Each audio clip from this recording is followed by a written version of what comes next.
ජනතා දේව සභාවේ දෙව් මෙහත් සමග අද දවස්සේ ඔබව ඉතා ආදරයෙන් අපි පිළිගනු ලබනවා. மக்கள் தேவ சபை ஆராதனைக்கு நாங்கள் உங்களை அன்புடன் வரவேற்கின்றோம். අපි දෙව මෙහෙට ඉතාමත් ප්‍රීතියෙන් ඇතුළෙමු. ඊට ප්‍රථමයෙන් මම බ්‍රද සරවණගෙන් ඉල්ලා සිටිනවා දෙව මෙහෙ බාර කරලා යාඥා කරන පිණිස. நாங்கள் சந்தோஷத்துடனே கூட இன்று தேவனை ஆராதிப்போம். அதுக்கு முன்பதாக நாங்கள் அனைவரும் ஜெபிக்கலாம். எங்களை நேசிக்கும் எங்கள் அன்பு பிதாவே, உம்மை ஆராதிப்பது எவ்வளவு பெரிய பாக்கியமும் சந்தோஷமுமாய் இருக்கிறதப்பா. ஆண்டவரே, உம்மை நோக்கி துதிக்கிறவர்களுக்கு ஆண்டவரே நீர் பதில் கொடுக்கிற தேவனாய் இருக்கிறீர். ஆண்டவரே, இன்று உம்முடைய அன்பை நாங்கள் அனுபவிக்க, ஆண்டவரே உம்முடைய அற்புதங்களை நாங்கள் அனுபவிக்க, ஆண்டவரே இன்று உம்முடைய சமூகத்திலே உம்முடைய பிரசன்னத்தை நாங்கள் அனுபவிக்க ஆண்டவரே எங்களுக்கு உதவி செய்யும். எங்களோடு கூட பேசும், எங்கள் வாழ்க்கையை மாற்றும். இயேசுவின் நாமத்தில் நாங்கள் ஜெபிக்கிறோம் நல்ல பிதாவே. ஆமென்.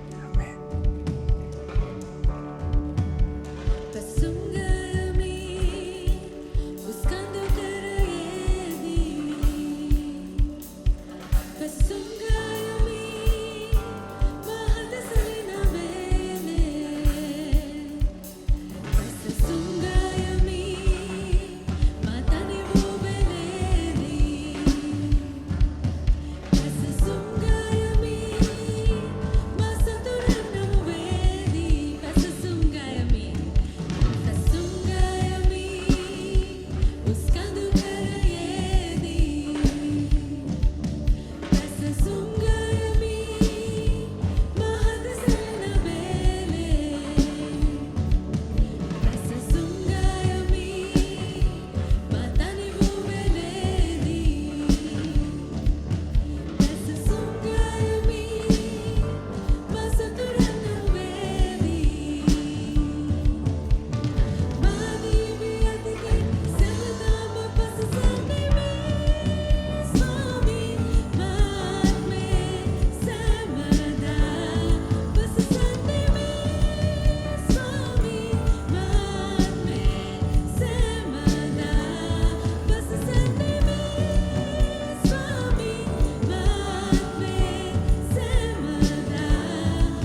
யாவுமே கர்த்தரை துதிப்பதாக குறைவுள்ள நேரத்தில் துதியால் நிறைவேண்டாம்.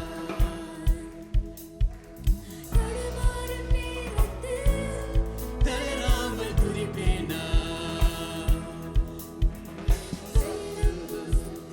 என்னை சூழ்ந்தாலும் ஆதியில்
හාලෙලුයා. ස්තුති වේවා.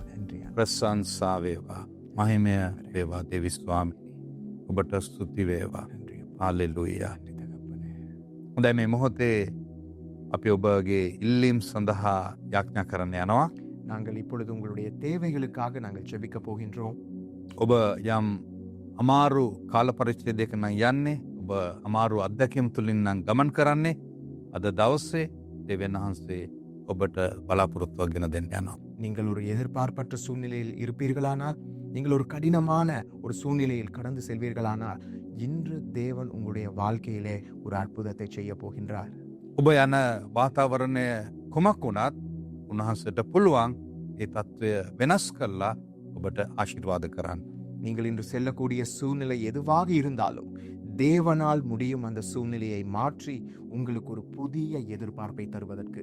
මේ මොහොතේ ඔබගේ හදවතේ වද දෙන කාරණාව නැත්නම් ඔබගේ බලාපොරොත්තු කඩවීම, ඔබගේ වේදනාත්මක අත්දැකීම දෙවියන් වහන්සේට බාර දෙන්න උන්වහන්සේ මේ මොහොතේ ඔබට පිළිතුරු දෙන්න යනවා. இன்று உங்களுடைய வாழ்க்கையினுடைய பிரச்சனை எதுவாக இருந்தாலும், பாரம் எதுவாக இருந்தாலும், இப்பொழுது தேவனிடத்தில் உங்களுடைய வேதனையை, பாரத்தை கொடுங்கள்.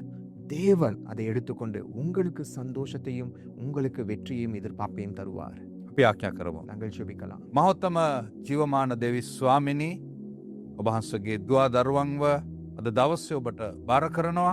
ඔවුන් යන අමාරු ගමන, වේදනාත්මක අත්දැකීම, ඒ කුණාටු අභියෝගයන් සියල්ල මැද්දේ ඔබ වහන්සේ ක්‍රියා කරන බව අපි දන්නවා.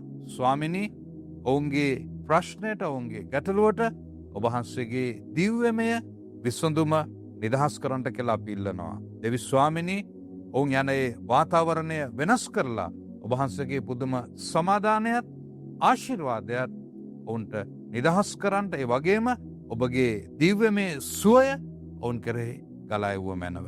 යේසුස් ක්‍රිස්තුස් වහන්සේගේම උතුම් නාමයෙන්. ආමේන්. අපි විශ්වාස කරනවා නමස්කාරය තුලිනුත් යාඥාව තුලිනුත් ඔබ දෙවියන් වහන්සේට බොහෝසේ ලං වෙන්න ඇති කියලා. நாங்கள் நம்புகின்றோம், ஆராதனை மூலமாக, ஜெபத்தின் மூலமாக நீங்கள் தேவனுக்கு கிட்டி சேர்ந்திருப்பீர்கள் என்று. ඒ වගේම අද දවසේ උන්වහන්සේගේ වචනය තුලිනුත් උන්වහන්සේ ඔබට කතා කරන්න යනවා. ඔබගේ හදවත් ඒ සඳහා සූදානම් කරගන්න. தேவன் இன்று அவருடைய வார்த்தையின் மூலமாகவும் உங்களுடனே கூட பேச போகின்றார். ஆகவே உங்களுடைய இருதயங்களை திறந்து வைத்துக் கொள்ளுங்கள். தேவன் இன்று உங்களுடைய வாழ்க்கையில் ஒரு மாற்றத்தை கொண்டு வருவார். දෙවියන් වහන්සේට ස්තුතියි ඔබ සමග දේව වචනේ බෙදා ගන්නට ලැබුණු ඉඩ ප්‍රස්තාව නිසා. தேவனுக்கு மகிமை உண்டாவதாக. தேவனுடைய வார்த்தை உங்களோட பகிர்ந்து கொள்ள கிடைத்த நல்ல சந்தர்ப்பத்துக்காக. මේ කාලේ අපි දෙවියන් වහන්සේගේ වචනේ බොහෝ කාරණාවන් සාකච්ඡා කරන නමුත් මම අද ඔබගේ අවධානයට විශේෂ දෙයක් එකතු කරන්නට කැමතියි. இந்நாட்களில் நாம் தேவனை வார்த்தையை குறித்து அதிகமாய் ஆராய்ந்து பார்க்கிற நேரத்திலே நான் உங்களோடு கூட சில காரியங்களை உங்களுக்கு முன்பதாக வைக்க விரும்புகின்றேன். අපි අපේ බයිබලයේ අපි පෙරලා ගනිමු ලූක් සුභාරංචි පළවෙනි පරිච්ඡේදයේ 5 වෙනි පදයේ සිට 17 වෙනි පදය දක්වා. லூக்கா எழுதின சுவிசேஷம் 1ஆம் அதிகாரம் 5ஆம் வசனத்திலிருந்து 17ஆம் வசனம் வரைக்கும் நாம் பார்ப்போம். මේ වෙලාවේදී අපි අපේ අවධානය යොමු කරමු පළවෙනි පද 3 දෙසට. நாங்கள் எங்களோட கவனத்தை நாம் செலுத்துவோம் முதல் 3 වසනத்துக்கு. යුදයේ රජ වූ හෙරෝද්ගේ කාලයේදී අබියාගේ පන්තියෙහි සෙකරියස් නම් එක්තරා පූජකයෙක් සිටියේය. ඔහුට ආරොන්ගේ දූවරුන්ගෙන් භාර්යාවක් වූවාය. ඇගේ නම එලිසබෙත්ය. ඔවුන් දෙදෙනාම ස්වාමින් වහන්සේගේ සියලු ආඥා හා නියෝගවල නිර්දෝෂව හැසිරෙමින් දෙවියන් වහන්සේ ඉදිරියෙහි ධර්මිෂ්ඨව සිටියෝය. එලිසබෙත් වඳ බැවින් ඔවුන්ට දරුවෙක් නොවීය. ඔවුන් දෙදෙනාම වයස්ගතව සිටියෝය. யுதேயா தேசத்தின் ராஜாவாகிய ஏரோதின் நாட்களில் அபியா என்னும் ஆசாரிய வகுப்பில் சகரியா என்னும் பெயர் கொண்ட ஆசாரியன் ஒருவன் இருந்தான். அவன் மனைவி ஆரோனுடைய குமாரத்திகளில் ஒருத்தி. அவள் பேர் எலிசபெத்து. அவர்கள் இருவரும் கர்த்தரிட்ட சகல கற்பனைகளின் படியேயும் நியமங்களின் படியேயும் குற்றமற்றவர்களாய் நடந்து தேவனுக்கு முன்பாக நீதியுள்ளவர்களாயிருந்தார்கள். எலிசபெத்து மலடியாயிருந்தபடியினால் அவளுக்கு பிள்ளை இல்லாதிருந்தது. இருவரும் வயது சென்றவர்களாயும் இருந்தார்கள். එතනදී සඳහන් වෙදෙනවා යුදේ රජ වූ හෙරෝද්ගේ කාලයේ කියා. அந்த சொல்லப்பட்டிருக்குது யூதா தேசத்தின் ராஜாவாகிய ஏரோது என்று. ඉතින් අපි මේක ගැන අවධානය යොමු කළොත් තමයි මේ පරිච්ඡේදයේ මොනවද අපිට කියන්න කියලා තේරුම් ගන්න පුළුවන්. நாம் இதை ரொம்ப கவனமாய் வாசிக்கும் பொழுதுதான் அதுல என்ன சொல்லப்பட்டிருக்கிறதுன்னு எங்களுக்கு புரிந்து கொள்ள முடியும். අපි දන්නවා එස්රා නෙහෙමියා යටතේ දේව මාලිගාව බබිලෝනුවරු කඩා දැම්මෙන් පස්සේ එස්රා නෙහෙමියා නැවත වතාවක් දේව මාලිගාව ඔවුන් ගොඩනගනවා. எங்களுக்கு தெரியும் பழைய ஏற்பாடு காலத்தில் அங்கே தேவாலயம் இடிக்கப்பட்டது. நெகேமியா எஸ்ட்ராவின் காலத்துக்கு கீழே அங்கே ஆலயம் கட்டப்பட்டது. ඉතින් හෙරෝද් රජු මේ කාලේ රජ වෙන අවස්ථාවේදී ඔහුට උවමනා වුණා යුදෙව්වරුන්ව දිනා ගන්නට. அதனாலே அந்த நாட்களிலே ஏரோதுக்கு ஒரு வாஞ்சியா இருந்தது இந்த யூதர்களுடைய இருதயத்தை வெண்டு கொள்ளும்படியாக. ඉතින් ඔහු ඔහුගේ ඇමතිවරුන්ගෙන් ඇහුවා කොහොමද මම යුදෙව්වන්ගේ හදවත දිනා ගන්නේ කියලා. அப்ப அவன் தனக்கு கீழே இருந்த மந்திரிகளிடம் கேட்கிறான், நான் எப்படி இந்த யூத மக்களுடைய மனதை வெண்டு கொள்ள வேண்டும் என்று. එවිට ඔවුන් පැවසුවේ යුදෙව්වරුන්ගේ හදවත තිබෙන්නේ ඔවුන්ගේ දේව මාලිගාව. ඒ නිසා ඔබ දේව මාලිගාව සාදන්ට කියලා. அப்பொழுது அவர்களிடத்தில் வந்த உத்தரவு என்னென்றால் அந்த யூத மக்களுடைய இருதயத்தில் இருக்கிற வாஞ்சை எல்லாம் வந்து தேவனுடைய ஆலயத்தை குறித்து.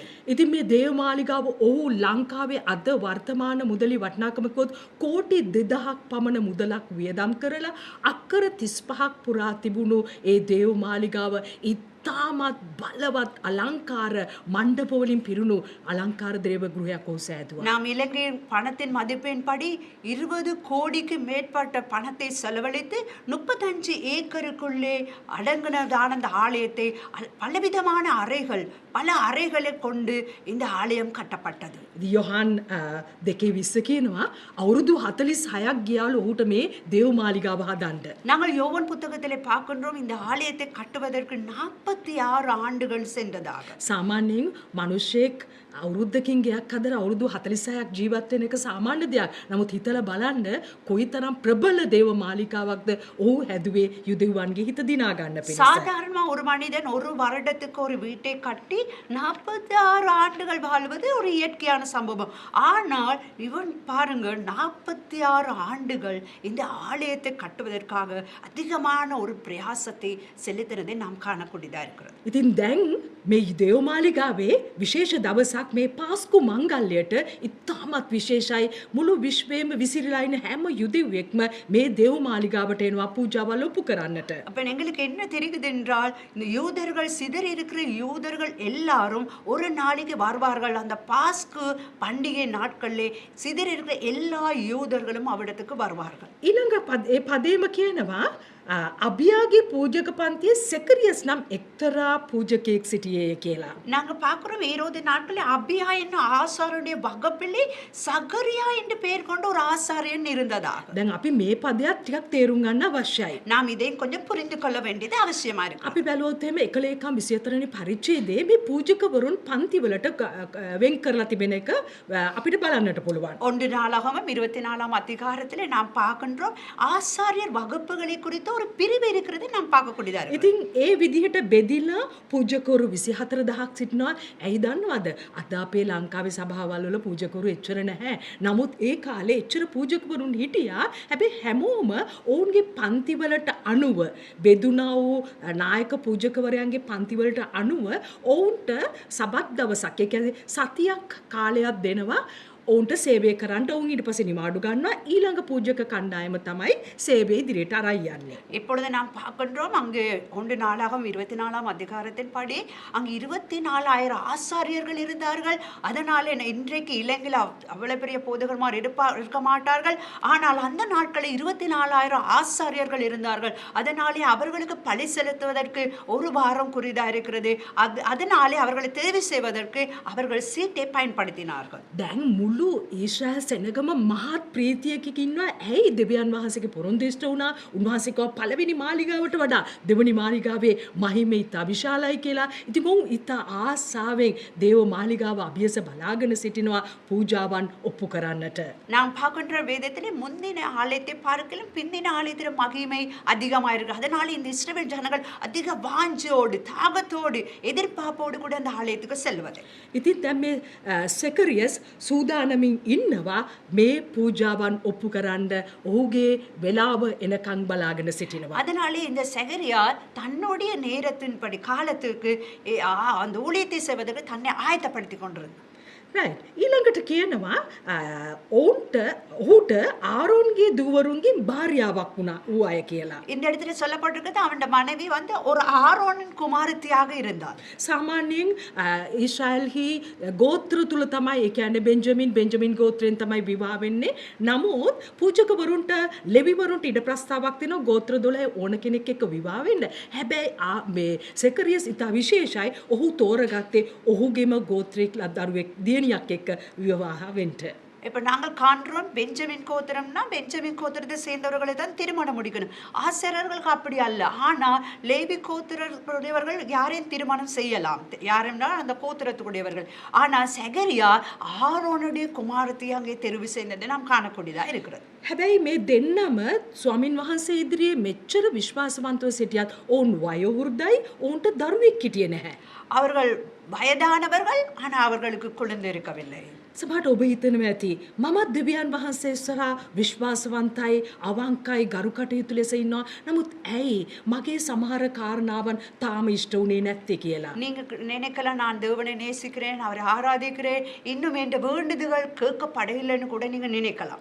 හැබැයි අපි මේ කතාවේ අවසානයේ වෙනකොට ඔබට තේරෙයි ස්වාමින් වහන්සේ ඔබ කෙරේ තබා තිබෙන ඒ විශාල අනුග්‍රහය කුමක්ද කියලා.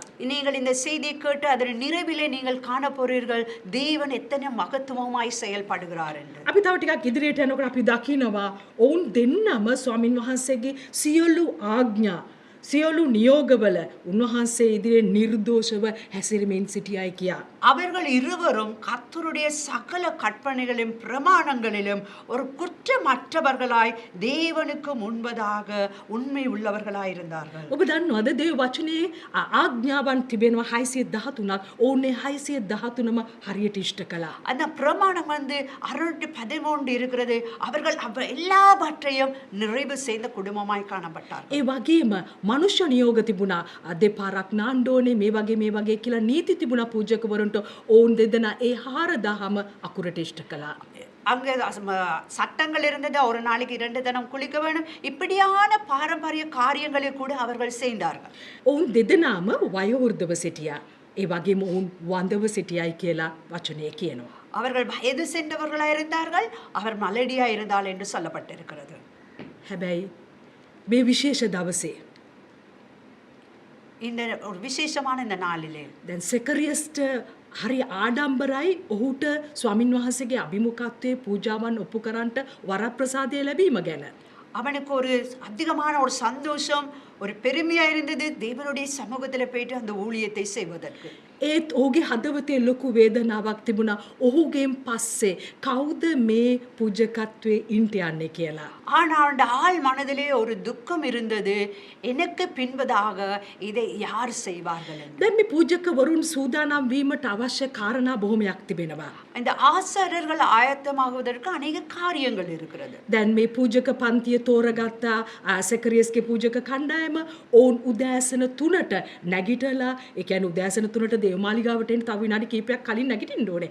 නැගිටලා ඔවුන් ඇවිල්ලා පූජක වතාවත් ඉෂ්ට කරලා ඔවුන් පාන්දර 3 වෙනකොට ඒ හොරණෑ සද්දෙට ඔවුන් සූදානම්ව සිටිනවා දේවමාලිගාවට යන්නට. ஆசாரியர்கள் வந்து அதிகாலையிலே தங்களை ஆயத்தப்படுத்தி கொண்டு அங்கே 3 மணிக்கு அங்கே பலிபீட தண்டைக்கு போவார்கள். ඉතින් මොනවද උනේ? ඔහු පාන්දර 3ට ආවා. 3 ඉඳලා 6 වෙනකන් ඔවුන්ට තිබෙනවා ඒ පූජාසන සුද්ධ කරන්නට, ඒ පූජාවල් ඔප්පු කරන්නට එන ස්ථාන පවිත්‍ර කරන්නට ඔවුන්ගේ පූජක ඇඳුම් ඇඳගෙන ඔවුන් ඉතාමත් ගාම්භීරව ඒ ස්ථානයේ ඇවිත් සිටිනවා. அவர்கள் அந்த பள்ளிப்படத்துக்கு போயிட்டு அங்கே எல்லாவற்றையும் சுத்திகரித்து அவர்கள் தங்களை ஆயத்தப்படுத்தி பின்பதாக தான் அந்த ஆராதனையை செலுத்துவார். ඉතින් මොනවද වෙන්නේ? මේ පූජකවරුන් 14න් 3 දෙනෙක්ව විශේෂයෙන් තෝරගන්නවා ඒ පූජාසනයේ පූජාවල් ඔප්පු කරන්නට. ஆயிரக்கணக்கான ஆசார்கள் மத்தியிலே 3 பேரை அவர்கள் தெரிவு செய்வார்கள் இந்த பலி செலுத்தும்படியாக. ඒ ස්ථානයේ ඉන්න වයෝවෘද්ධම පූජකයන්ව තමයි තෝරන්නේ ඒ උන්වහන්සේගේ අතිශුද්ධ ස්ථානයේ වැඩ කරන පිණිස. அங்க அந்த மகா பரிசுத்த ஸ்தலத்துக்கு செல்வதற்கு ஒரு முதிர் வயதை சார்ந்தவர்களை தான் அவர்கள் தெரிவு செய்வார்கள். ඉතින් ඔවුන් ඒ 10 අතරින් වයෝවෘද්ධ අයගේ නම් ලියලා පසෑටයක් දානවා දාලා ඒ 3 වතාවේ නම් 3ක් තෝරගන්නවා. அவர்கள் என்ன செய்வார்கள் என்றால் அவர்களுடைய பெயர்களை எழுதி அங்கே சீட்டாய் போட்டு அவர்கள் 3 முறை எடுப்பார்கள் அந்த யார் ஆராதனைக்கு போவது. ඉතින් මේ 3 දෙනාගේ නම් 3 ආවයින් පස්සේ නැවත වතාවක් ඒ නම් 3 ආපහු 1 2 කියලා ඔවුන් තෝරගන්නවා. அப்ப அவருடைய பெயர்கள் வந்த பிந்தி 1 2 3 என்று எழுதி அவர்கள் திருப்பி அந்த சீட்டை போடுவார்கள். දැන් පළවෙනි නම හම්බ වෙච්ච කෙනාව දානවා උන්වහන්සේගේ පහන් රුක සූදානම් කරන්නට. அப்ப முதலாவது இலக்கம் உடையவர்கள் போயிட்டு அந்த குத்து விளக்குகளை அந்த விளக்குகளை சுத்திகரிப்பார்கள். දෙවෙනි නම්බරේ හම්බ වෙච්ච කෙනා යනවා රොටි පිදීමේ මේසය සූදානම් කරන්නට. இரண்டாவது இலக்கம் உடையவர்கள் அவர்கள் போவார்கள் தேவ சமூகத்தின் அப்பங்களை ஆயத்தப்படுத்தும்படி. තුන්වෙනි නම්බරේ හම්බ වෙච්ච කෙනා දුම් පූජාසනය කියන්නේ අතිශුද්ධ ස්ථානයේ ගිලා පූජාසනේ දුම් ඔප්පු කරන්නට පූජා ඔප්පු කරන්නට තෝරගන්නවා අවසානයේ කෙනාව. அப்ப மூன்றாவது இலக்கம் உடையவர்கள் என்ன செய்வான் என்றால் அவன் தூப பீடத்தில் அந்த பள்ளி பீட தண்டையிலே அவன் செல்வான். මේ තමන්ට ලැබෙන මේ වරප්‍රසාදය ඉතාමත් අනර්ග එකක්. ඉතින් ඒ නිසා ඔවුන් හදවතේ ලොකු ප්‍රීතියකින් බලාගෙන ඉන්නවා තමාගේ වාරය එළබෙනකම්. அப்ப அவர்கள் அதிக வாஞ்சையோடு தாகத்தோடு இருக்கிறனால இப்படியான சந்தர்ப்பத்தை அவர்கள் பிரயோஜனப்படுத்திக் கொள்வார். ඉතින් ඒ වගේම මේ පූජකවරු 3 දෙනාට අවස්ථාවක් ලැබෙනවා තමාගේ පුතාවත් මේ සඳහා සූදානම් කරන්න. அவர்கள் தங்களை ஆயத்தப்படுத்திக் கொண்டு தங்களுடைய குமாரர்களை இந்த வேலைக்கு அவர்கள் ஈடுபடுத்துவார்கள். හැබැයි සකරියස්ට පුතෙක් නැහැ. ஆனா இந்த செகரியாவுக்கோ பிள்ளைகள் இல்லை. හැබැයි අනිත් දෙන්නම තමන්ගේ පුතාලා වරන් ඇවිල්ලා හිටියා. மற்ற இருவரும் தங்களுடைய பிள்ளைகளை எடுத்துக்கொண்டு ඒක வந்திருந்தார்கள். තමයි සාමාන්‍ය නියමය. அதுதான் சாதாரணமான நியமமாய் இருந்தது. හේතුව දැන් අපි දන්නවා රොටි පිදීමේ මේසයට ගෙන යනකොට පරණ රොටි ආපහු ගන්න ඕනේ අලුත් රොටි. දැන් අපි රොටි කියලා කියනකොට මේ අපේ ලංකාවේ හදන මේ පොඩි රොටි නෙමෙයි. එකක් අඩි 1මාරක් විශාල රොටියක්. இப்போ நீங்கள் அந்த ரொட்டிக்கு மாவு பிசைவதற்கு பழைய ரொட்டி எடுத்துட்டு அவர்கள் புதிய ரொட்டியை அப்பத்தை வைப்பார்கள். இப்போ நம்முடைய ஸ்ரீலங்காவில் இருக்கிற மாதிரி அந்த ரொட்டி அல்ல, அந்த சிறிய ரொட்டி அல்ல, அது கிட்டத்தட்ட 1.5 அடி அகலமான ஒரு ரொட்டியா இருந்தது. ඉතින් මේ ඒ නිසා අර තිබ්බ රොටි ගන්න භාජනයයි අලුතෙන් රොටි ගෙනියනවා තියන්න භාජනයයි ඒ ස්ථාන පිහන්න රෙදි. ඉතින් මේ වයසක කෙනෙක්ට මේ භාජන දෙකත් අරගෙන අර පඩි නැගලා යන්න අපහසු නිසායි පුතෙක්ට ඉඩපස්තාව දෙන්නේ ඒ ස්ථානෙට යන්නට. ஏனென்று கேட்டால் அவர்கள் அந்த பழைய அப்பத்தை எடுக்க வேண்டும், புதியதை வைக்க வேண்டும். அது ரெண்டையும் எடுத்துக்கொண்டு போவது அவர்களுக்கு கடினமாக இருக்கிறபடியால் அவர்கள் முதியவர்கள் என்றபடியால் அதனாலே தங்களுடைய மகனை அதிலே ஈடுபடுத்திக் கொள்வார்கள். ඉතින් මේ වයෝවෘද්ධ පූජකයන් ඒ පූජාසනයට යන්න දොර විවෘත වෙනවා. ඔවුන්ගේ පුතා සමග ඔවුන් ඒ භාජන අරගෙන ඇතුළට යනවා. හරි බයෙන් සහ වෙවුලමින් යුක්තව. මොකද පාස්කු මංගල්‍යයේ ඊශ්‍රායලයේ ඉන්න සෑම යුදෙව්වෙක් මේ ස්ථානට ඇවිත් සිටිනවා. මේක ඉතාමත් අනර්ග අවස්ථාවක්. அதனாலே அவர்கள் இது ஆயத்தத்தோடு போவார்கள். ஏனென்றால் இஸ்ரேலுக்கு எல்லா மக்களும் அங்கே வந்திருப்பார்கள். ஒரு பாஸ்கா பண்டிகை அங்கே நிறைவேற்ற வேண்டியவர்கள் அவர்கள் தங்களை ஆயத்தப்படுத்திக் கொண்டிருக்கிறபடியால் தாகத்தோடு ஒரு எதிர்பார்ப்போடு கூட வாஞ்சியாக தான் அதுக்குள்ளே போவார்கள். ඉතින් පළවෙනි පූජකතුමා ගියා. ඔහු පිදීමේ රොටි මේසේ සූදානම් කරා. ඔහුගේ පුතා සමග දෙවෙනි කෙනා ඔහු පහන් රුක සූදානම් කළා. දැන් සකරියස්ගේ වාරය. இப்போ நாம் காண்றோம் முதலாவது உடையவரும் இரண்டாவது உடையவரும் தங்களுடைய பொறுப்புகளை செய்தார்கள். அங்கே மூன்றாவதாக சகரியோட சந்தர்ப்பமாக இருந்தது. දැන් අපි අහමු ඒ ලූක මම කිව්ව කොටසේ 9 වෙනි පදයේ සිට 10 වෙනි පදයේ දක්වා කියවෙන එක අපි අහුම්කම් දෙන්න යනවා. அப்போ நாங்கள் பார்க்கின்றோம் 9ஆம் 10ஆம் வசனத்தை நாம் வாசிக்கிறதை கேட்டுக்கொள்ளலாம். ස්වාමින් වහන්සේගේ ශුද්ධස්ථානයට ඇතුල්ව සුවඳදුම් ඔප්පු කිරීමට වාරය පූජකයාගේ නිලයේ සිරිත ලෙස පසහැට දැමීමෙන් ඔහුට වැටුනේය. සුවඳදුම් ඔප්පු කරන වේලාවේ මුළු සමූහයා යාඥා කරමින් පිටත සිටියෝය. ஆசாரிய ஊழிய முறைமையின்படி அவன் தேவாலயத்துக்குள் பிரவேசித்து தூபம் காட்டுகிறதற்கு சீட்டை பெற்றான். தூபம் காட்டுகிற வேளையிலே ஜனங்கள் எல்லாரும் கூட்டமாய் வெளியே ஜெபம் பண்ணி கொண்டிருந்தார்கள். ඉතින් දැන් අපි දකිනවා මේ ස්ථානේ අපි කියුවා ඔහු ස්වාමීන් වහන්සේගේ ශුද්ධස්ථානට ඇතුල් වෙලා සුවඳදුම් ඔප්පු කරන්නට යනවා. நாங்கள் காண்றோம் நான் பள்ளிக்கூடத்துக்கு போயிட்டு அங்கே தூப கலசத்தை எடுத்துக்கொண்டான் என்று. එතෙන්ට ගිහිල්ලා දුම් පූජාසනය ළඟට ගියාම සිදුවීමක් වෙනවා මේ වගේ. அங்கே தூபம் செலுத்தும் பொழுது அங்கே ஒரு காரியம் நடைபெறுகிறதை நாம் காணக்கூடியதாக இருக்கிறது. ඔහු දකිනවා. ස්වාමින් වහන්සේගේ දූතයා එතන ඉන්නවා. அவன் கண்டான், அங்கே ஒரு தரிசனத்தை கண்டான், அங்கே ஒரு தெய்வதூதன் இருக்கிறது. හිතලා බලන්න ඔබ නිවසේ ඉන්නකොට ඔබ දන්නවා කවුරුත්ම නැහැයි කියලා. හැබැයි පොඩ්ඩක් කවුරු හරි ඉන්නවා වගේ දැනුනොත් ඔබේ තත්වය මොන වගේද? எங்களுடைய வீட்டில் யாருமே இல்லாத பொழுதுல அங்கே யாராவது ஒரு உருவத்தை கண்டால் எங்களுக்கு எப்படியான ஒரு மனநிலை ஏற்படும் எங்களுக்கு தெரியும். සැකරියස් කැළඹුණා, බය වුණා. சகரியா அதை கண்ட உடனே சடிதியாக ஒரு பயம் அவனுக்கு உண்டாயிற்று. නමුත් දේවදූතයා මෙහෙම කිව්වා. සැකරියස් බය නොවන්න. මක් නිසාද නුඹේ කන්න ලව්ව අසන ලද්දේය. ஆனா அந்த தேவதூதன் என்ன சொன்னான் என்றால், கலங்காதே, பயப்படாதே, உன் வேண்டுதல் கேட்கப்பட்டது என்று சொன்னார். දැන් ඔහු කතා කරේ සැකරියස්. அவர் பேசினது எப்படின்னா, சகரியா. සැකරියස් කියන නමේ තේරුම ස්වාමින් වහන්සේගේ කල්පනාවේ සිටින තැනැත්තා. இந்த சகரியா என்று சொல்லும் பொழுது தேவனுடைய சிந்தையிலே இருப்பவன். ඔහුට අමතක වෙන්න ඇති ඔහුගේ නමේ තේරුම. சில வேளையிலே இந்த சகரியா தன்னுடைய பேரின் அர்த்தம் கூட தெரியாமல் இருக்கலாம். නමුත් දෙවියන් වහන්සේ ඔහුට කිව්වා ඔබ ස්වාමින් වහන්සේගේ කල්පනාවේ සිටින පුද්ගලයාය කියා. ஆனா அந்த தேவதூதன் என்ன சொன்னார், நீ தேவனுடைய நினைவிலே இருக்கிறாய் என்று. ඔහුගේ හදවත කැඩුණ. ඔහුට පුතෙක් නෑ, වයෝවෘද්ධයි. දැන් ඔහුගේ පූජක වරය අවසానයි. කවුද ඊළඟට මේ දේ කරන්න කියලා ඔහුගේ හදවතේ කැළඹිල්ලක් තිබුණා. එළියේ හැම කෙනෙක්ම ප්‍රීතියෙන් සිටියා. அங்கே வெளியே மக்கள் சந்தோஷமா இருந்தார்கள். ஆனா இங்கே வந்து சகரியா ஒரு பயம், அவனுக்கு ஒரு துக்கம், அவனுக்கு ஒன்றுமில்லை. ஆனால் அங்கே சொல்லப்பட்டது, உன்னுடைய வேண்டுதல் கேட்கப்பட்டது. මගේ සෙනෙහවන්තිය. මගේ සෙනෙහවන්තය. ඇහුම්කන් දෙන්න. මේ ස්වාමින් වහන්සේගේ වචනේ අද ඔබට කියන්නේ ඔබ ස්වාමින් වහන්සේගේ කල්පනාවේ සිටින බවයි. பிரியமானவர்களை கேட்டுக்கொள்ளுங்கள், நீங்கள் தேவனுடைய சிந்தையில் இல்லாவிட்டால் நினைவிலே இருக்கிறீர்கள். ඔබ හිතයි අවුරුදු ගණනාවක් ගියා ස්වාමින් වහන්සේට මාව මතකවත් නැද්ද, කල්පනාවෙත් මම නැද්ද කියා. சில வேளை நீங்கள் உங்களுக்கு ஒரு கேள்வி எழுவனா, நான் இத்தனை வருடம் கடந்து வந்தேன், தேவன் என்னை நினைக்கவில்லை, பார்க்கவில்லைன்னு கூட நீங்க நினைக்கலாம். නමුත් ස්වාමින් වහන්සේගේ මතකයේ ඔබ ඉන්නවා. ஆனால் ஞாபகத்திலே வைத்துக் கொள்ளுங்கள், தேவனுடைய நினைவிலே நீங்கள் இருக்கிறீர்கள். ස්වාමින් වහන්සේ ඔබේ කාරණාව ඉෂ්ට කරන්නට යනවා. தேவன் உங்களுடைய வேண்டுதலை நிறைவேற்றப் போகிறார். සෙනෙහවන්ත සහෝදරයා සහෝදරිය, අපි හිතනවා අපිට අඩයාලා මේ නැත්නම් සලකුණු අවශ්‍යයි ස්වාමින් වහන්සේ කරන්න යන දෙයට කියා. சில வேளை என் பிரியமானவர்களே, நாங்கள் கேட்கலாம், எங்களுக்கு ஆண்டவர் ஒரு காரியம் செய்வனா அதுக்கு ஒரு அடையாளத்தை நாம கேட்க விரும்புகின்றோம். මතකද ඔබට එලියා ඔහු බාල් දෙවිවරුන්ට ඒ ස්ථානයේ පූජා උපකරනකොට වරුසාවේ ලකුණක් තිබුණේ නැහැ. නමුත් ඒ ස්ථානයේ වතුරෙන් පිරුණා. எங்களுக்கு தெரியும், அன்றைக்கு எலியா பால்கால் தேவர்களுக்கு விரோதமாக எழும்பும் பொழுது அங்கே மழை இருக்கும் பொழுது இருக்கவில்லை.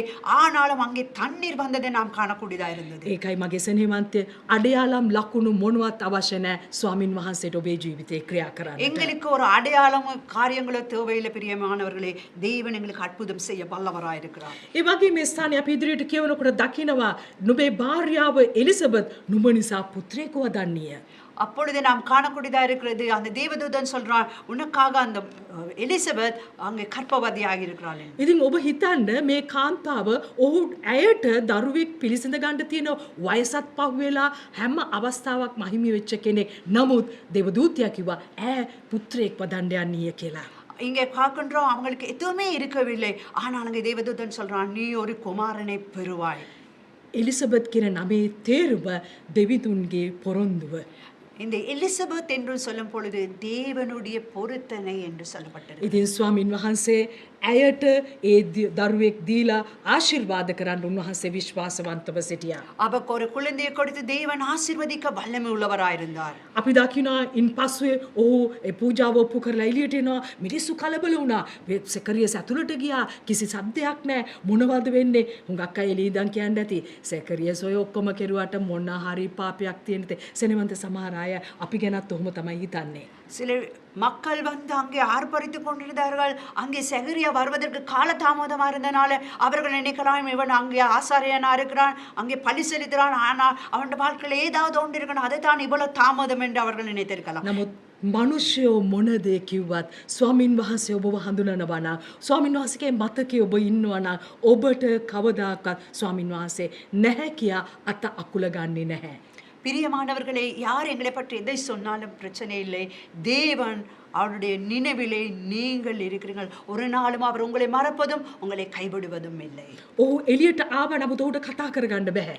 ஆனால் சகரியா வெளியே வந்தான், ஆனால் அவனாலே கதைக்க முடியவில்லை.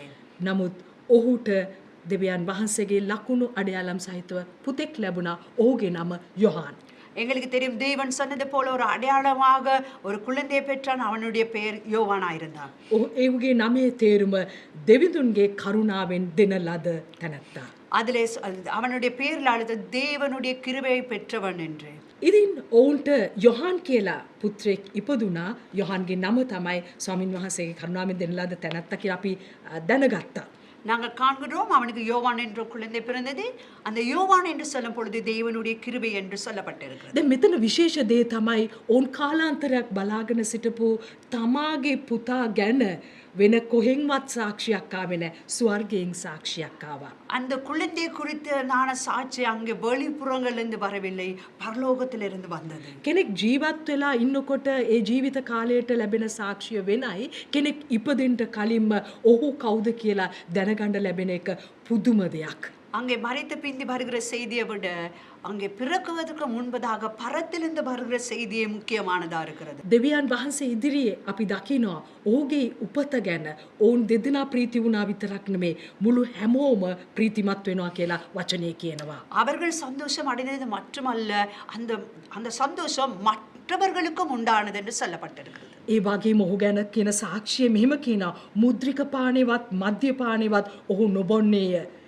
මව්කුස පටන් ඔහු ශුද්ධාත්මයෙන් පූර්ණව සිටින්නේය. அவன் திராட்சை ரசத்தையும் மதுவையும் அருந்த மாட்டான். அவனுடைய பிறப்பிலிருந்து தாய் கர்ப்பத்திலிருந்து அவன் பரிசுத்தம் உள்ளவன் என்று எண்ணப்பட்டான்.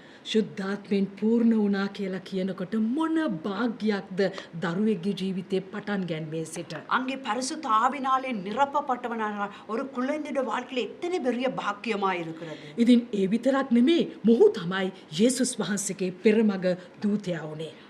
இவன் தான் இயேசுவுக்கு ஒரு முன்னோடியாய் இருந்தான். මගේ සෙනෙහවන්ත සහෝදරයා සහෝදරී, என்னுடைய பிரியமான சகோதரனே சகோதரிகளே, කාලාන්තරයක් ඔබ ස්වාමින් වහන්සේ ඔබ අමතක කරා නැත්නම් ඒ යාඥාව ඔබට අමතක වුණා. சில வேளை நீங்க நினைக்கலாம், அநேக வருடங்களா என்னுடைய ஜெபம் கேட்கப்படவில்லை, இல்லாவிட்டால் நான் ஜெபித்த ஜெபம் கூட நான் மறந்து விட்டேன் கூட நீங்க நினைக்கலாம். නමුත් ස්වාමින් වහන්සේ කියන සෙකරියස් බය නොවන්න. ஆனா அங்கே தேவதூதன் சொல்றான், செகரியாவே நீ பயப்படாதே. අදත් ඔබට දෙවියන් වහන්සේ කියනවා, ස්වාමින් වහන්සේගේ කල්පනාවේ සිටින තැනත්ත බය වෙන්න එපා.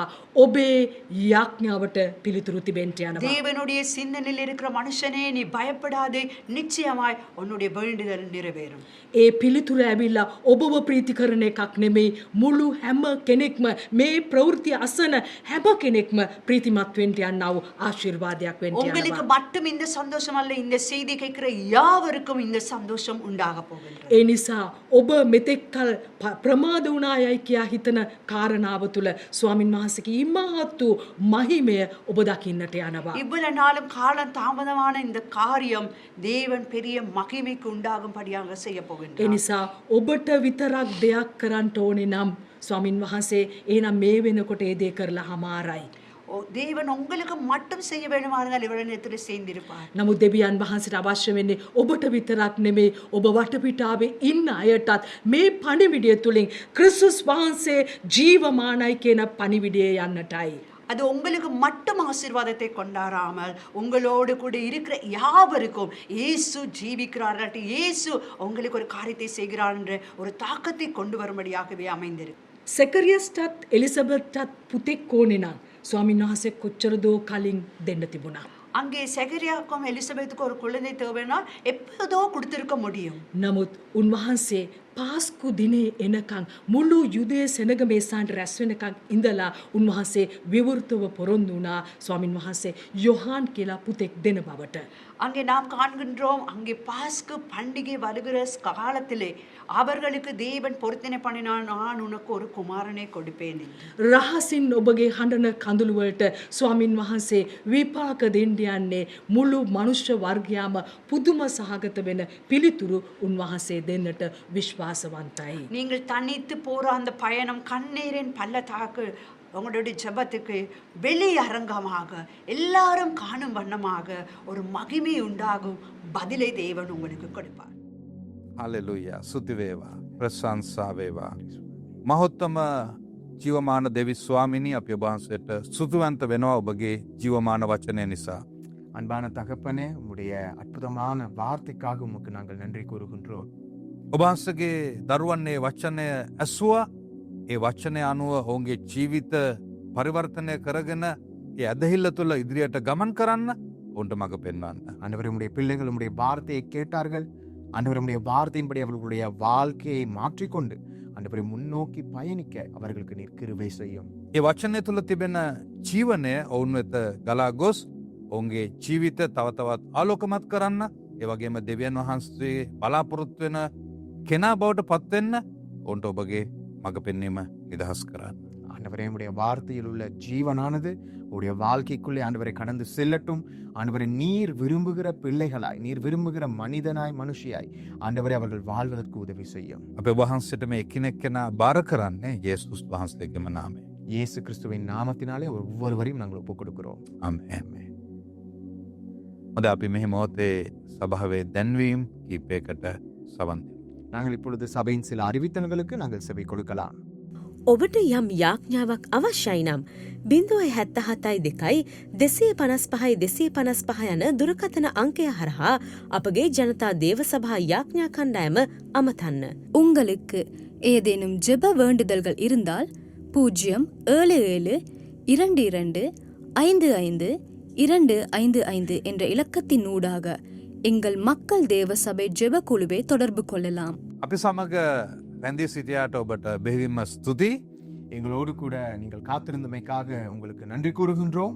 නැවතත් මෙවැනි දේව මෙහෙකින් ඔබව හමු වෙන්න බලාපොරොත්තුවෙන් අපි අද දවසේ සමුගන්නවා. ඔබ හැම කෙනෙකුටම දේව ආශිර්වාදය ලැබෙන්න අවස්ථාවක් பிரார்த்தனா කරනවා. இன்னும் ஒரு அழகான ஆராதனையிலே உங்களை நாங்கள் சந்திக்கும் வரை நாங்கள் உங்களிடத்திலிருந்து விடை பெற்றுக் கொள்கிறோம். நன்றி. இயேசு இயேசு கிறிஸ்து உங்களை ஆசீர்வதிப்பாராக.